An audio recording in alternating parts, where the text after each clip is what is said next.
Жаңылык, урматтуу Москва шаарында эмгектенип жүргөн мекендештер, ар күнү арзан баада, салууну жумшак, телевизор, Wi-Fi интернет менен жабдылган автоунаалар Москвадан Казакстан чек арасына каттоодо. Көп жылдан бери айдоочулук кызматты көрсөтүп, элдин батасын алып, жумшак мамиле менен кызмат кылган кыргыз жигиттери жолдо ар кандай жагдайларга жардам берүүгө, узун жолду кыскартып, көңүлдүү жана өз убагында алып барып келүүгө толук шарт түзүп берет. Ар дайым жолуңуздар шыдыр болсун. Тажикстан. Рустам Эмомали менен Саймомин Ятимовдун ортосунда бийлик талашуу күчөтү. Азыркы тапта Советтер Союзунан чыккан өлкөлөрдүн ичинде бир гана Тажикстанда бийликти өткөрүп берүү маселеси курч турат. Учурда Борбор Азия мамлекеттеринин арасында Тажикстанда гана бийлик алмаша элек. Кыргызстанда 6-чы президент иштеп жатат. Казакстанда дээрлик 30 жылга жакын ээрден түшпөгөн Нурсултан Назарбаев Касым-Жомарт Токаевка бийлигин өткөрүп берди. Өзбекстанны мыкчып турган Ислам Каримовдун дүйнөдөн өтүшү менен ошол кездеги премьер-министр Шавкат Мирзиёев эки тизгин бер чылбырды кармап, стабилдүүлүктү сактап калды. Өзбекстан мамлекети бийлик таасир талашкан саясий чип алуудан жеңил өтүп кетти. Ал эми Түркмөнстандагы авторитардык бийликтин ээси Гурбангулы Бердимухамедов өлкөнү былк этирбей кармап турган таасири күчү бар кезде баласы Сердар Бердимухамедовду президент кылып, кырдаалды көзөмөлдөө кармап кала алды. Азыр Түркмөнстанда ата бала башкарган кош бийлик өкүм сүрүп жатат. Ал эми Тажикстанда бийликти өткөрүп берүү Эмомали Рахмонго өтө оорго туруп жатат. Азыркы кезде Тажикстанда социалдык экономикалык абал курч, жумушсуздук, жакырчылык күч. Карапайым тажик калкы Рахмондун кландык, авторитардык бийлигине нааразы.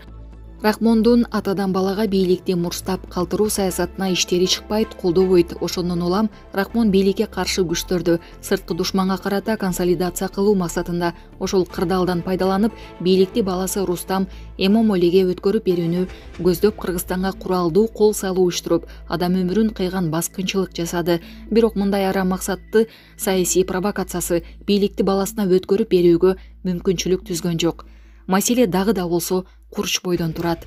Болгону Тажикстанда бийлик трансформациясы ачыкка чыгып калды. Өкүнүчтүүсү Рахман бийлигин сактап калууга жана аны баласы Рустам Эмомалиге өткөрүп берүү үчүн коңшу эки элди сөөгөштү кылган каршылыштыкка жеткирип, ынтымакка кыйла жыл аякпас жик салып койду. Бул өтө кооптуу көрүнүш. Анткени эми бийлик башына ким келсе дагы эки элдин ортосундагы кооптонуу, ишенбөөчүлүк сакталып кала берет. Бул аз убакытта калыбына келчү оңой олтой маселе эмес. Андыктан Рахмондун бийликке кимге калат деген жагдай Кыргызстан үчүн өтө маанилүү. Кокус Эмомали Рахмондон өткөн кокуй келсе, анда жалпы региондо тынчтык болбойт. Бүгүнкү күндө тажик бийлигинин жогорку эшелонунда бийлик кимге өтөт деген таасир талашуу, интрига күч. Рахмон баласы Рустамды канчалык өз ордуна калтырып кетүүгө жандалбастыгын, аны ишке ашыруунун жолун таба албай убарам. Анткени Рахмондун кийинки эле таасирдүү күчкө ээ. Тажикстандын мамлекеттик коопсуздук комитетинин төрагасы Саймомин Сатарович Ятимовду өлкө башына алып келүүгө кызыктар саясий топтор ортосунда тиреш катуу жүрүп жатканын эксперттер айтып келишет. Мындай абалда Россия ким тарап? Тары чөйрөдө Кремль Рахмондун уулу Рустамды эмес, Ятимовду колдойт деген имиштердин чыгышы жөн жеринен эмес. Ушул жылдын башында Саймомин Ятимовго кол салуу болуп, жаракат алганы боюнча талкуу жараткан маалыматтын чыгышы жана бул окуянын артында президент Рахмондун уулу Рустам Эмомали турат деген имиштердин айтылышы бийлик талашуу канчалык курч экенин көрсөтүп турат.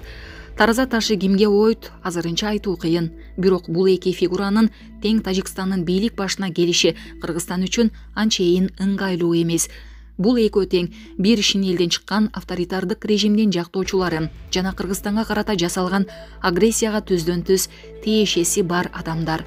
Демек, Тажикстандагы бийлик алмашууда демократияга ыктаган Рахмондун бийлигине оппозициялык маанайдагы маселени дипломатиялык сүйлөшүү жолу менен чечүүгө ынтызар саясий фигуранын келиши кыйла ыңгайлуу болмок. Андай адам барбы деген маселе суроо жаратат. Булак Назар Ньюс Кейжи. Садыр Жапаров Санкт-Петербург шаарына иш сапары менен барат. Президент Садыр Жапаров 26 декабрда Орусиянын Санкт-Петербург шаарына иш сапары менен барат. Бул тууралуу президенттин администрациясынын тышкы саясат бөлүмүнүн башчысы Муратбек Азымбакиев билдирди. Анын айтымында өлкө башчысы сапардын алкагында КМШга мүчө мамлекеттердин башчыларынын бейформал жолугушуусуна катышат.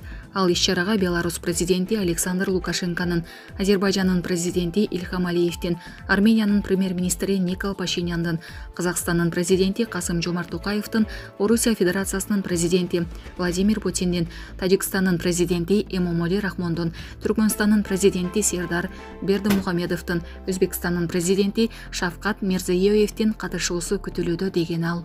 Булак Суперкежи. Орусияда баңгизат менен кармалган кыргызстандык 7,5 жылга кесилди. Орусиянын Клинцы шаардык соту 29 жаштагы кыргызстандыкты интернет аркылуу ири көлөмдөгү маңзат сатуу боюнча күнөөлүү деп таап 7,5 жылга катаал режимдеги абакка кести. Бул тууралуу маалымат Клинцы шаардык сотунун сайтына жарыяланды. Ага ылайык Новосибирск шаарында жашаган кыргызстандыкка Орусиянын кылмыш кодексинин маалыматтык жана телекоммуникациялык тармактарды, анын ичинде интернетти пайдалануу менен алдын ала макулдашуу боюнча адамдардын тобу менен ири өлчөмдө банги каражаттарын мыйзамсыз сатууга аракет кылуу беренеси боюнча чечим чыккан. Шаардык соттун маалыматында кыргызстандык быйыл август айында оператордон мессенджер аркылуу маалымат алып, буйрутманы аткаруу үчүн Клинцы шаарына жөнөгөн. Жолдон Брянск шаарынан таңакталган баңгизатты алып, оператор айткан дарекке баратканда федералдык коопсуздук кызматы менен Ички иштер министрлигинин кызматкерлерине кармалган. Клинцы соту кыргызстандыктын аты жөнүн тактаган эмес. Бул маалымат боюнча Кыргызстандын дипломатиялык мекемелери комментарий бере элек. Соңку кездери Орусияда маңзатташып кармалган кыргызстандыктар көбөйгөнү айтылып келет. Бул маселе 26-27 ноябрда Бишкекте өткөн элдик курултайда да көтөрүлгөн. Сентябрдагы расмий маалыматка караганда Орусиянын абактарында 1033 кыргыз жараны отурат. Анын 35% баңгизат менен, ошондой эле 900гө чукул кыргызстандык тергөө абактарында камалган. Булак Назар Ньюс Кейджи. Баткенде жаранды лотерея ойноторун айтып 99 000 сомго алдап кеткен жигит кармалды. Баткен районунда алдамчылыкка шектүү жаран кармалды. Бул тууралуу Суперкежи порталына Баткен облустук ички иштер башкармалыгынан билдиришти. Билдирүүгө ылайык Баткен районунун Жаңы Жер айыл аймагынын 26 жаштагы тургуну 2022 жылдын апрель айында YouTube'дан лотерея ойноткон жаранга терминалдан 99 000 сом акча которгонун, бирок бүгүнкү күнгө чейин лотерея ойнотпой качып жүргөнүн билдирип, арыз менен кайрылган. Бул арыздын негизинде сотко чейинки өндүрүш иши ачылган. Ыкча миликтөө иштеринин натыйжасында лотерея ойнотом деген жаран Лейлек районунун 23 жаштагы тургуну экени аныкталган. Ал 21 декабрь күнү кармалып, убактылуу кармоочу жайга киргизилди деп билдиришти облустук милициядан. Учурда тергөө иштери жүрүп жатат. Булак Суперкежи. Базар Коргондо Honda Fit'тин айдоочусу велосипедчен адамды өлтүрүп сүзүп качып кетти. Базар Коргондо адам сүзүп, окуя болгон жерде качып кеткен айдоочу кармалды. Бул тууралуу бүгүн 23 декабрда Жалал Абад облустук милициясынан билдиришти. Маалыматка ылайык 18 декабрь күнү түнкү саат 22:30 шамаларында Бишкек Ош унаа жолунун Базар Коргон району аркылуу өткөн 539 чакырымда велосипед минип бара жаткан адамды белгисиз айдоочу унаасы менен сүзүп кеткен. Жабырлануучу окуя болгон жерде каза болгон. Айдоочу жабырлануучуга жардам көрсөтүүнүн ордуна окуя болгон жерден из жашырып качып кеткен. Жерине кароо жүргүзүү учурунда автоунаанын сынып түшүп калган тетиктери оң рулдуу Honda үлгүсүндөгү автоунаага таандык экендигин аныкташкан. Ошол замат облус аймагында атайын тосмой иш мерчеми киргизилип, тиешелүү посттор коюлган. Ыкчам аракеттердин натыйжасында Таш көмүр шаарынын Кызыл Алма участогунан оң тараптагы фарасы сынган, артты кароочу күзгүсү жок, урунган абалда бара жаткан унаа токтотулган. Текшерүү учурунда жол кырсыгы болгон жерден табылган автокөлүктүн сынык тетиктери кармалган унаага дал келген. Айдоочу 31 жаштагы жаран Ала Бука районунун тургуну унаасы менен жакынкы милиция бөлүмүнө жеткирилген. Азыркы учурда тергөө амалдары жүргүзүлүүдө. Булак Суперкежи.